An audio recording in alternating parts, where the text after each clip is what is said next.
ሰው እንዲሁ መኖር አይገባውም። እስከኖረ መጠየቅ፣ መፈለግ፣ ማወቅ፣ መማር፣ ራስን ማሳደግ አለበት ብሎ ያምናል። የሱም ህይወት ይሄንን ነው የሚመሰክር ነው። ስጦታም ያስፈልጋል፣ ትምህርትም ያስፈልጋል። ሰው ደግሞ እድሜውን ሙሉ የሚማር ፍጥረት ነው እንጂ እንዲህ ካለ ቦታ ላይ እንዲህ ያለ ተሰጥቶኛልና ይሄንን አውቃለሁና በቃኝ ብሎ ካለ ማንኛውም ሰው ደካማ ነው። ራሱን ካሻሻለ ማንኛውም ሰው ጥሩ ነው። ራስን በማሻሻል አምናለሁ። ማንኛውም ሰው እስካለ ድረስ መማር አለበት። የሚማረው ብዙ ነገር አለ። ከአብነት ትምህርት ቤት እስከ ዘመናዊ ትምህርት ከዛም በንባብና በህይወት የዳበረ ማንነት ባለቤት ነው። መምህሩን ሳይቀር ቅኔያቸውን በማስተካከሉ ከአቻ ተማሪዎቹ ጋርም በጣም ልቆና በልጦ በመገኘቱ ምክንያት አቤ ጉበኛ ብቻ ሳይሆን አቤ ጉደኛ እያሉ መምህሩም እንደዚሁም ደግሞ ጓደኞቹ የሚጠሩት እንደነበረ በዘርፉ የተደረጉ ምርምሮች ገልጸውት እናገኛለን። መሬት የማን ነው? አንድ ለእናቱ፣ አልወለድም፣ ከልታማዋ እህቴ፣ መስኮትና ሌሎች ከ20 የሚበልጡ መጽሐፎችን ጽፏል። መልካም አስተዳደርን በብዕሩ አጥብቆ ፈልጓል። በወቅቱ ሀገሪቱ የምታልፍባቸውን ፈተናዎች ሁሉ በድፍረት ገልጿል።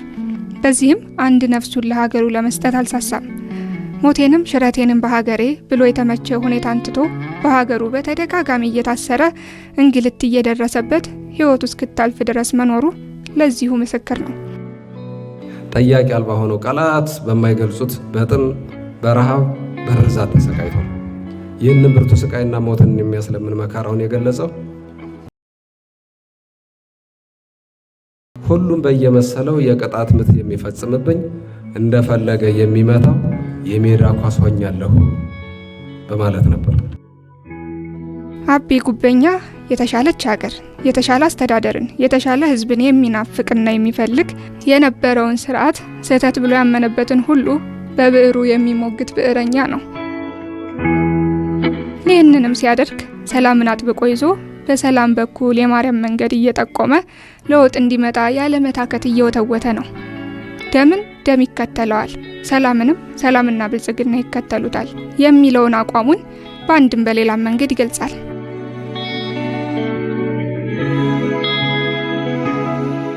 ቀደም ብለን እንዳስመለከትናችሁ ዛሬ ይህንን የሀገር ጀግና የብዕር ታጋይ ለመዘከር ባህር ዳር ዩኒቨርሲቲም ዝክረ አቤ ጉበኛን ደግሶ ተጋብዘን ተገኝተናል። አልጨረስንምና እንሆ ቆይታችን።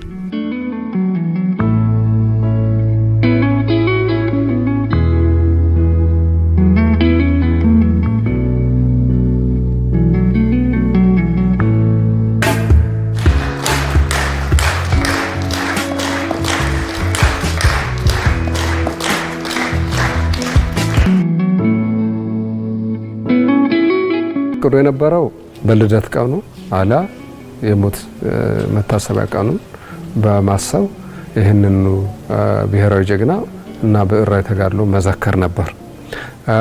ምንድነው ግቡ ከተባለ ደራሲው እንዲታወስ፣ ስራዎቹ እንዲታወቁ፣ ሁሉ እንዲያውቃቸውና እንዲያደንቃቸው፣ እንዲጠብቃቸው፣ የትውልድ አደራውን እንዲቀበል ለማስቻል ተብሎ የተደረገ ስርዓት ነው። በእግረ መንግስት አካላት ቤተሰቦቹ፣ ልጆቹ፣ የስራው አድናቂዎች ታድመዋል። ተማሪዎች፣ ከፍተኛ ዩኒቨርሲቲ አመራሮች ጥሪ የተደረገላቸው እንዳያችሁት ልዩ ልዩ አካላትም እነዚህም ደግሞ የራሳቸው የሆነ ደራሲውን ሊዘክር የሚችል አንዱ ተቋም መሰየም ሊሆን ይችላል፣ መንገድ መሰየም ሊሆን ይችላል፣ ክፍለ ከተማ መሰየም ሊሆን ይችላል፣ ቤተ መጻሕፍት ማቆም ሊሆን ይችላል፣ ለራሱ ሐውልት ማቆም ሁሉ ይጨምራል እና እነዚህን ስራዎች በጋራ እንድንሰራ በሌላ በኩል ደግሞ ያው ከ20 በላይ ስራዎችን በአጭር ጊዜ ውስጥ ደርሶ አሳትሞ ያለፈ ደራሲ እነዚህ ስራዎች እንደገና እንዲነበቡ በእነዚህ ስራዎች ደጋግሞ ያሳሰባቸው ብሔራዊ ችግሮች አሁንም እየተንከባለሉ ችግሮች ሆነው ስለመቀጠላቸው በዋናነት ሰላማዊ የሆነ ትግልን ይደግፋል፣ ያበረታታል። ሲያደርግ የኖረውም ያንን ነው። ብሔራዊ እርቅ እንደሚያስፈልግ ደጋግሞ ወጥቷል። ንጉሱ ጦርነት እንደማያስፈልግ፣ ጦርነት ሌላ ጦርነትን እንደሚያመጣ እና አገርን ከድጡ ወደ ማጡ የሚከት ጉዳይ ስለመሆኑ አበክሮ የመከረ የዘከረ ደራሲ በመሆኑ ይሄ ብዕራዊ ተጋድሎ ይህ አርያነት ያለ ስራ ሊዘከር ትውልድ ሊያውቀው በስራው ልክ ደግሞ ሌላ መታሰቢያዎችም እንዲቆሙለት ስላስፈለገ ፕሮግራም ተዘጋጅቷል። የአቶ አቤ ጉበኛ የታላቅ እህቱ ልጅ ነኝ። ትምህርቴንም የተማርኩት ከሱ ቤት ሆኜ ነው። ያደኩትም ከሱ ቤት ሆኜ ነው። በህይወት እስከሚያልፍ ድረስ ከሱ ጋር ነው የነበርኩት ከ3 ልጆቹ ጋር። የልጅነት ባህሪው ብዙም ማያወራ በግሉ ወይም ደግሞ ብቸኝነት የሚያጠቃው ሰው ሲያወራ የሚያወራውና የሚናገረውን በትክክል የሚይዝ አይነት ባህሪ ነበረው ብላ እናቴ ተነግረኝ ነበር።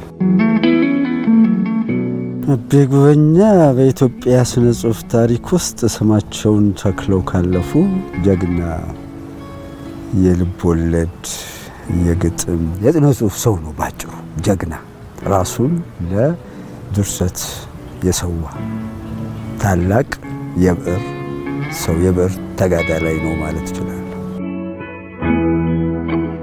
የብዕር አርበኝነትን የሰራ በዛም ዋጋ ከፍሎ መስዋዕትነት ከፍሎ ያለፈ የብዕር ጀግና አለ አቤ ጉበኛ። በጽሁፍ ዘመን 23 ዓመት ኖሯል። በ23 ዓመት ውስጥ በመጻፍ ማለት ነው። የሞተው በ47 ዓመት ነው። በዛ ዘመን ውስጥ ወደ 23 የሚደርሱ እንግዲህ በየአመቱ አንድ መጽሐፍ ማለት ነው። ግን በአንድ አመት ውስጥ 4-5 መጽሐፍ ጽፎ በግዞትም ሆኖ ሳይጽፍ ተከልክሎ ማለት ነው። ያን ሁሉ ቀንሰልለት ነው ይሄን ነው የምናነሳው።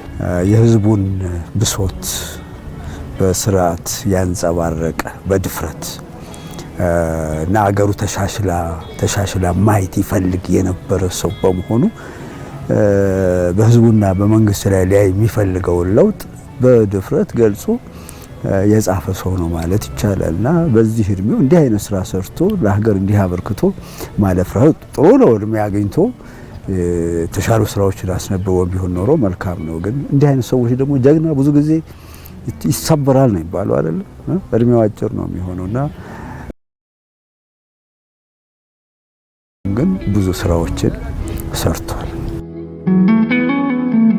ስለ ፍትህ ነው የጻፈው። ስለ መልካም አስተዳደር ነው የጻፈው። ስለ አገር ልማት ነው የጻፈው። ስለ እኩልነት ነው የጻፈው። ማህበራዊ ችግሮች በተለይ አገራዊ የሆኑት ስለሚፈቱበት መንገድ ነው የጻፈው። የተቸው ደግሞ በህዝብ ላይ በደል፣ ግፍ፣ ብሶት እያደረሰ የነበረን ስርዓትን ነው። በቀዳሚነት የንጉሳዊ አገዛዝ ስርዓቱን ነው የተፋለመው በብዕር። በዛም ዋጋ ከፍሎበታል። ቀጥሎ ደግሞ ደርጋዊ ስርዓትን ነው በወታደር ብዛት ሀገር ለማስተዳደር የጣረውን እልቂቶች በሀገር ደረጃ ያደረሰውን ወታደራዊ መንግስት እንግዲህ ገና ከጅምሩ ነው የተቸው። መንገዱ አላምር ስላለው የመንግስት ስርዓት አካሄዱ ጥሩ ስላልሆነ ትውልድ ገዳይ አገርም ደግሞ አቆርቋጭ ስለሆኑ በብዕሩ ነው የተቸው። እነሱ ግን ያው በጦር መሳሪያ ገድለውታል። በተለኛ እውነታዊነት በምንለው ያጻጻፍ ስልት እውነታዊነት የምንለው የገሃዱን ዓለም እውነታ በተጨባጭ በልቦለድ ስራ ውስጥ ማሳየት ማንጸባረቅ ማለት ነው፣ ሊታመን በሚችል መልኩ። ከዛ አንፃር ስናየው እሱም አፈንግጧል። ለምን ለምሳሌ ጽንስ አልወለድም ይላል አይናገርም። ሐኪሙ ሲደነግጥ እናት እስክትደነግጥ ድረስ። ሁለተኛ ይህንን የጻፍኩት ከሞት ተነስቼ ነው ይላል። እንዲህ አይነት ነገር አለ እንዴ? የለም። ስለዚህ ራሱም አፈንጋጭ ነበር።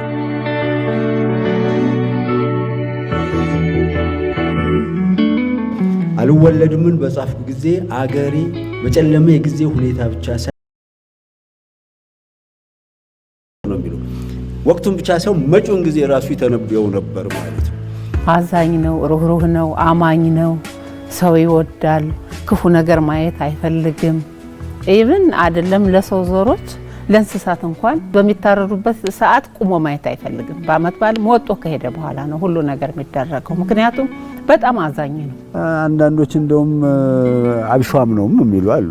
ምናልባትም አገሩ አብሾ ጠጥቷል እብድ ነው የሚሉትም አሉ። ግን ዞሮ ዞሮ ድርሰት በራሱ አንዳንድ አያሰክርም ብለሽ ነው? አገርን ችግር መረዳት አያሰክርም ብለሽ ነው?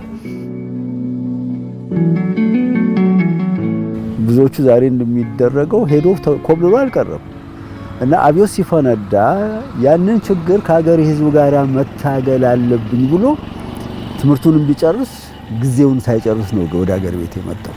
እና ይሄ ራሱ ምን ያህል በዚህ ፍቅር እንዳለው የሚያሳይ ነገር ነው ብዬ አስባለሁና ህዝባዊነቱ መዘከር ያለበት ይመስለኛል። በውጭ መኖር እድል ተመቻችቶለት ቤተሰቦቹን ለመውሰድ ራሱ ፕሮሰስ ተጀምሮለት የነበረ ሰው ግን ለውጥ እንዲመጣ ደጋግሞ ዋጋ የከፈለበትና የከፈለለት ጉዳይ በሀገሪቱ ዘውዳዊ ስርዓት እየተገረሰሰ ሌላ ስርዓት እየመጣ እንደሆነ ሲያቅ 1966 ላይ የተካሄደውን ለውጥ ተከትሎ ሞቴንም ሽረቴንም በሀገር ያድርገው ብሎ የተመለሰ ደራሲ ነው። በሀገር ውስጥ ያን ያለውን ፈጽሞ ነው ያሳያል። ፖለቲካ ስለሚጽፍ ፖለቲካዊ ልቦለዶች ደግሞ ምሳሌን ይፈልጋሉ። ለምን ለፊት ስለማትታገይ ማለት ነው። ወይም በፍቅር ማዋዛትን ይፈልጋል። ያ ካልሆነ በእንስሳት አስመስለሽ ለምሳሌ አሁን በጀሩ ተክለ ሐዋርያት ለምሳሌ ልጅ ኢያሱን አይደል ሊመክሩ የተነሱት፣ ግን ፋቡላ እንስሳት ኮሜዲ ብለው ነው የተነሱት። በእንስሳት አስመሰሉና መውቀስ ያለባቸውን ወገር ወቀሱ ማለት ነው። እሱ ቲያትር አንዴ ነው መድረክ ላይ ይታየው። ከዛ በኋላ ንግስት እና እዚህም ጋር ስንመጣ አቤት ዝም ብሎ ፊት ለፊት ቢጽፍ የሥላሴ መንግስት ምናምን ያለ ቢጽፍ ሊደርስ የሚችልበትን ጣጣ ማሰብ ትችላለች። ወጣ ብሎ ማንንም እንደማይመለከት አድርጎ አጠቃላይ የዓለም ሁኔታ የዓለም ገጽታ እንደሆነ አስቦ ጻፈ። ግን የጻፈው የኛን ሁኔታ ነበር። ችግር ማንሳት ብቻ አይደለም፣ መፍትሄዎቹ ሁሉ ነው ያመላከተ። ሰላማዊ ትግል፣ ብሔራዊ እርቅ፣ አመጽ፣ አብዮት የሚባሉ ነገሮች አስፈላጊ ስላለመሆናቸው እሱ የሚፈልገው ልማት ነው። እሱ የሚፈልገው ሰላም ነው። እሱ የሚፈልገው ከግለሰብ እስከ ማህበረሰብ ነፃ እና ፍትሃዊ የሆነ አገር እንድትኖር ነው። በጣም ብዙ መጽሐፎች አሉት ከቤቱ። ትንሽ አድርገሽ እነዚህ መጽሐፎች ብታነቢ ብዙ ነገር ትረጃለሽ፣ ዓለምን ትረጃለሽ ይለኝ ነበረ እና አንባቢ ነው። ሁልጊዜ ተኝቶ ተቀምጦ ሲያነብ ነው የምታየው። በቃ ላይብራሪ ነው ቤቱ። በተለይ የውጭ መጽሐፎች ነበሩ። አጭር ልቦለድም ይጽፋል፣ ረጅም ልቦለድም ይጽፋል፣ ተውኔትም ይጽፋል፣ ግጥምም ይጽፋል። አሁን ግጥሞቹ ሲነበቡ ሰምተሽ የለ? ያ እንግዲህ በተለያየ መንገድ ማለት ነው። እና እነዚህን አንድ ሰው ብዙ ጊዜ አሁን በገጣሚነት ብቻ የምናውቃቸው አሉ። በቃ 5-6 የግጥም መድበል አላቸው፣ ሌላ ስራ አይሰሩም። አቤ ግን ሁሉንም ይነካካል። አንድ እሱ ነው። ሁለተኛ በአማርኛም ይጽፋል፣ በእንግሊዝኛም ይጽፋል። እንግዲህ ይህም ራሱ አንድ የተለየ ችሎታ ነው። ለነገሩ እዛ ዘመን ላይ ያሉ ጸሐፊዎች ብዙዎቹ እንደዛ ናቸው። በአማርኛም በእንግሊዝኛም የሚጽፉ አይነት ነበሩ። በስነ ጽሁፉ አካባቢ ያሉ ሰዎች ያውቁታል። ሀያሲነቱ ነው። እና እንግዲህ ሀያሲነቱ ከምን መነጨ? ያው ህዝብን ማስተማር አለብን ብሎ ስለሚያስብ ይመስለኛል። በተለመደው መንገድ ሊቅና ረቂቅ መሆኑ በቋንቋ ሀብቱ እንግዲህ 3 ቋንቋዎችን በደንብ ይችላል። ግዕዝን ያው የተማረው ስለሆነ አማርኛና እንግሊዝኛ ነው። እነ ሞልቤር እነ ቶማስ ኬን ብላክ ላይንስ ጥቋቁር አናብስት በሚለው ስራቸው ውስጥ ለምሳሌ አሁን የጠቀስኳቸው የውጭ ጸሐፍት ይህንኑ ደራሲ በዚህ ልክ አንስተው እናገኛለንና የሙሉ ጊዜ ጸሐፊነትን በቀዳሚነት የጀመረ በዛም ራሱ በፈርቀዳጅነት የሚጠቀስ ደራሲ ነው። የራሱ የሆነ ያጻጻፍ ስልቶች አሉት። በቋንቋ አጠቃቀሙ በመሳሰል ለምሳሌ አንድ ለእናቱን ጽፏል ብለናል። ይሄ ለታሪክ ያለውን ማረዳት ነው የሚያሳየን። አንድ ለእናቱን ሲጽፍ ለየት የሚያደርገው ከሌላው ቴዎድሮስን በጎንደርኛ ዘዬ ነው የጻፈው፣ ቋንቋውን ማለት ነው። አንድ ለእናቱን በጎንደርኛ ዘዬ ታውቂያለሽ፣ የጎንደርን ሕይወት በጎንደርኛ በቋንቋው ጭምር ማሳየት ማለት ነው። ይሄ ራሱ እኮ የመለየት አባዜ ይመስለኛል። ትንቢታዊ ነው እሱ። እንደሚሞት ያወራኛል። ተለቅ ያልከ ልጆቹን የነበሩ ከቤት ውስጥ ልጆቹ እንደማያሳድገችው ሁሉ ያወራኝ ነበረ። እሱ አንድ ነገር ቢሆን እኔ ምን ማድረግ እንዳለብኝ ይነግረኝ ነበር። ከቤት እቃ ካለቃ ሽጠሽ ልጆች ዳቦ ትገዣለሽ ይለኝ ነበር እና በህይወት እንደሚያልፍ እኔ አይዶን ነው እንግዲህ ይገባው ነበር። ብዕር ወይም ስነ ጽሁፍ ዋና ተግባሩ ማዝናናት ብቻ አይደለም። ህዝብን ማስተማር አለበት፣ ማንቃት አለበት፣ ችግሩን ማሳየት መቻል አለብን። ችግር ማሳየት ብቻ ሳይሆን ለችግሮቹ መፍትሄ ማመላከት አለብን። ስለዚህ ከሱ የምንማረው ነገር ራስ የሚለው ነገር ትልቅ ምሳሌ ነው። ለምን በቃ በድፍረት ህዝብ ላይ አገር ላይ ማየት የሚፈልገው መሻሻል የጻፈ ሰው ነው። እንደሚሞት እያወቀ እንደሚገደል እያወቀ እስከ መጨረሻው ድረስ እስር፣ ግርፋት፣ ረሃብ ግዞት ሳይበግረው እስከ መጨረሻው ድረስ ባመነበት ጉዳይ ዋጋ የከፈለ ደራሲ መሆኑ የእሱን ፈለግ የተከተሉ እንደነ በዓሉ ግርማ የመሳሰሉ እንግዲህ እነዚህ ሰዎች እኮ ከሀብታም ቤተሰብ የተወለዱ ስልጣን ይሰጣቸው ተብለው ባለስልጣንም የነበሩ ወይም ደግሞ ስልጣን እንዲሰጣቸው ተማጽኖ የቀረበላቸው በትምህርት ደረጃ የተማሩና ከፍ ያሉ ሰዎች ነበሩ። ትክክለኛ የሀገር ፍቅር ማለት የምር ከውስጥ ፍንቅል አድርጎ የሚመጣ ሀገር መውደድ እና መስዋዕትነት መክፈል ምን ማለት እንደሆነ በተግባር ያሳዩ ሰዎች በእኔ ንባብ በእኔ ልምድ አቤ ጉበኛና በዓሉ ግርማ ብቻና ብቻ ናቸው። ስነ ግጥም ይጽፍ ነበረ። በትልቅ 100 ሉክ በሚያክል እንዲደራርቦ ያ ደብተር ከእጁ አይለይም።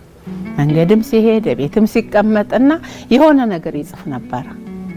ያን መጽሐፍ አሳትመዋለሁ ያለ አንዳንዶችን ያነብልኝ ነበረ። ይህንን አሳትማለሁ ብሎኝ ሊያሳትም እንዳቀደ የሆነ ግጥም ስነ መድብል አውቃለሁ፣ ግን የት እንደደረሰ አናውቀው። ምክንያቱም በዛው ነው የቀረ። ልብሱን አላገኘንም፣ ሻንጣውን አላገኘንም። እንኳን ደብተሩንና የጻፈውን ነገር ይቀርና የሚያገኘነው ነገር ስለሌለ እሱ ነገር ሳያሳካው አልፏል እያስብ የዘረዘራቸው ነጥቦች አሉ እዛ ውስጥ አልወለድም ባዩ ሀገሩ ላይ ሰራተኛው ላይ ማየት የሚፈልጋቸውን ለውጦች፣ አሰራሮች፣ ደንቦች፣ ህጎች የተስተካከለ ፍትሃዊ ሆነ ስርዓት ነው የሚፈልገው። በገዥና በተገዢ በጨቋኝና በጨቋኝ መካከል ያለ ግንኙነትን ይጸየፋል ማለት ነው። ለዛ ነው የራሱን መንገድ የወሰደውና ትጋትን ያስተምራል። በእርግጥ ለምን ከስራ እንደተባረረ ዝም ብሎ ቁጭ እንትን አላለም፣ ቁጭ ብሎ አላየም ወይም ተስፋ አልቆረጠም። ወደ ገጠር ሄዶ ደን መንጥሮ እንደሱ የተባረሩትንና ስራ የፈቱትን ሰዎች ይዞ ማልማት ነው የጀመረው። የጋራ ነገር ነው በነገራችን፣ የጋራ እርሻ ነው እንትን ያደረጉት እና እነዚህ ነገሮች ትጋትንም ነው የሚያሳዩትና ባጭሩ ፍትሃዊ የሆነች ኢትዮጵያን የለማች ኢትዮጵያን ይፈልግ ነበር ብዬ አስባለሁ። እና እቺ ዛሬም እውን ሆነች ወይ ሌላ ጥያቄ ይመስለኛል። ያላየናት ሁልጊዜም የምንመኛት እሷ ነው። ሰዎች በዘር፣ በሃይማኖት፣ በቀለም፣ በማህበራዊ ደረጃ ደሃ፣ ሀብታም፣ መካከለኛ ገቢ ያለው መደብ መሰረት ያደረጉ ጉዳዮች ያልተለየች እኩል ፍትህ፣ ርትዕ፣ ሰላም የሰፈነባት ልማት ደግሞ የተረጋገጠላት ወይም የተረጋገጠባት አገር እንድትሆን ምኞቱም ፍላጎቱም ነበር። ያ እንዲሆን ደግሞ እስከ መጨረሻው ዋጋም የከፈለ ደራሲ ነው። የሚፈልጋት ኢትዮጵያ እንደውም በፖሊሲ ደረጃ ከውጭ የተቃረመ ለቅምቃሚ የሆነ አይዲዮሎጂ ሳይሆን ከሀገር ውስጥ በፈለቀ ከራሷ በራሷ ለራሷ የሚሆን ፖሊሲ ቀርጻ መተግበር እንደሚገባት ደጋግሞ ያሳሰበ ደራሲ ነበር። አገራችን ደራሲው በእውቀቱ እንደሚለው አገር ኢትዮጵያ የመከራ ቤተ ሙከራ እያለ የሚገልጸው ግጥም አለች። ቤተ ሙከራ መሆኗን አይወደውም።